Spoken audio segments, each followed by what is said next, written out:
It's all about Eva this morning as we celebrate the final season of Desperate Housewives. Isn't she beautiful? She's here to talk about her 8 seasons. Early. I know, playing the sultry, the self-centered Gabby. But, you know, we're going to get a bit wistful before we talk to Eva as we look back on all the drama of Wisteria Lane.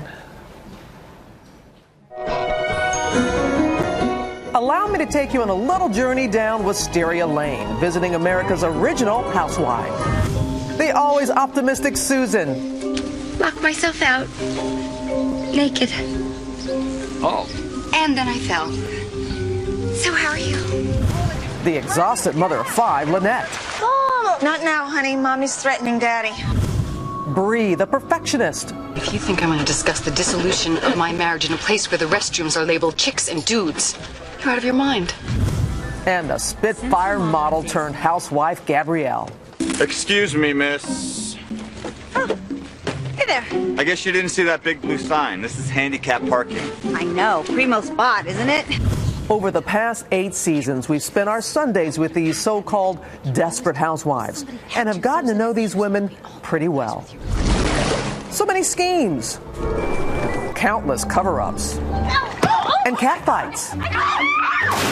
51 deaths, 15 affairs, and all of those relationships. Gabby and Carlos Solis have had their ups and downs. I am pregnant and it's all your fault. She's the priority now. She's the mother of my child. But just when you thought things were starting to calm down, it seems the ladies of the lane are hiding yet another secret. I just killed an unarmed man. Covering up the murder of Gabby's abusive stepfather. Proving the most important relationships on Wisteria Lane are the ones between these dynamic women. No matter how crazy or busy our lives are, something always seems to happen to bring us back together. And joining us now to talk about the final season. I love how you were watching it too. I going forgot through all the of that. years. I was like, oh yeah, I remember that. Yeah. I forgot I took a handicap spot. But you're delivering. Don't ever do that at home. That's right. You did that on TV, but not never at home. Hey, thanks for being here again. Thank you. Last time you were here, you were with your mom. You had a great cookbook and everything like that. Always have so much going on. So much. How is it, the final season? I mean, the cast has been here over the years, and you guys are so tight. I know. We've had a lot of fun. But, you know, it hasn't really hit us because we still have 6 more months of filming. So we're still at the beginning of the season. So I haven't gotten teary-eyed yet. But they say, you know, they're like, as it starts wrapping up next in the spring, I might be a mess. I know, I'm sure you will be, as everybody will. I know that you, even if you knew, you couldn't tell us what's going to happen. And I don't. But do you guys get to know ahead of time? No, I mean Mark Cherry knows how the seasons. I mean the whole series is going to end, but we literally get pages day by day. We don't even have a full script when we're shooting. I mean, it's like, here, this is what you're saying right now. So sometimes I'm going, what happened? You know, did we kill somebody? They're like, yes, okay. And so I don't know what's happening, and if I did, I would tell you. Okay, yeah, I'm the leaker. Well, that's why he doesn't let you know. You are the sim. You tell us. Well, I know what's going to happen in this Sunday's episode. What's your happening? Character in Frogs? Not. Oh gosh. Yes. Don't really. You know, your character doesn't really. Well, let's take a look, and you can tell us how it is. Speaking of which, how come I don't hear anything moving in that box? Shouldn't they be croaking or something? Maybe they're resting. Or dead. You don't think they're dead, do you? Oh God, don't bring that in the front seat. I don't hear anything. All right, I'm trying to remain calm. Please tell me those are your long-webbed fingers on my arm. Gabby, do not panic.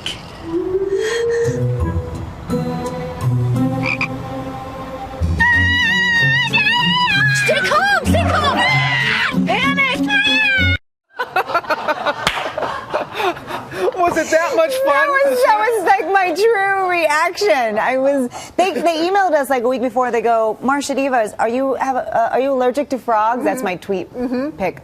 Are you allergic to frogs or have a phobia? We go, no. Not knowing at all what the context was or whatever. And then we get there and they go, so Marcia, you're going to be chasing the frogs and one's going to be on Eva's shoulder. And I was like, what? So that was legit. Yeah. Your reaction like that. Yes, and there was one where Marsha had to pull it off, and it just stuck, and it wouldn't move. And Marsha was like, "I can't do it." We were worse than girls. We were like worse. Oh, it was horrible. We were just all prissy about it. What has been your favorite episode through the years? You know what? My favorite episode is the pilot. Really? I don't know if it's because the naivety or the no expectations, and we just kind of had fun shooting it, or it was just a really great script. It's one of my favorite scripts of all of them. And Mark goes, "Yeah, it took me 2 years to write it. Now I have to write one every week." But the lawnmower, the gardener, all of that was just so fun to do. You know what, Eva, you've been very honest, and you've said that this was like hitting the lottery. Yeah. You know, being cast for this and it's changed your life in many ways, hasn't it? In every way. Everybody goes, "How did it change your life?" I said, "How did it not?" I mean, every aspect of my life has been touched by the show. Oh. Yeah. And you're just keep going.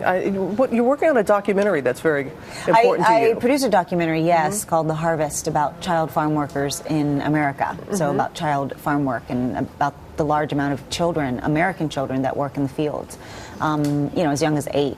And people don't really realize or understand where their food comes from. And so this kind of humanizes the issue regarding how agriculture is the only industry that doesn't have the same child labor laws as other industries.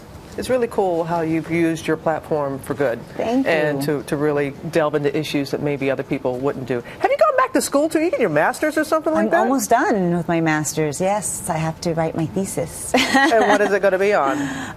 Latina entrepreneurs, Latina leadership, with Latinos being the largest population growth, within that population, Latinas are really going to be the economic cultivators and the economic growth within our community. So I want to focus on the women. Oh, that's great that you're going to do that. We have a little time left, so we're going to lighten up a little bit and give you a little housewives test. Oh, God, okay? I'm going to fail. How many times has Gabby been married? That's your character. I know. How many times? Okay, 3. Good. Ding, ding, ding.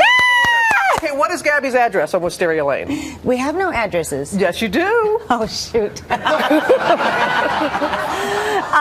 4349 Wisteria Lane. Oh, God, I didn't know that. Okay. That's a good question. Well, you were talking about the gardener. How old was the gardener that you were having an affair with when you started the show? How old was he? 17. You've got 2 out of 3. You are a winner, Eva Longoria. Yay! You knocked it out of the park as always. Thank you. You're always such a good sport and wonderful. Give your mom. Good to see you. Great to see you again, too. And you can watch Desperate Housewives Sunday at 9, 8 Central on ABC.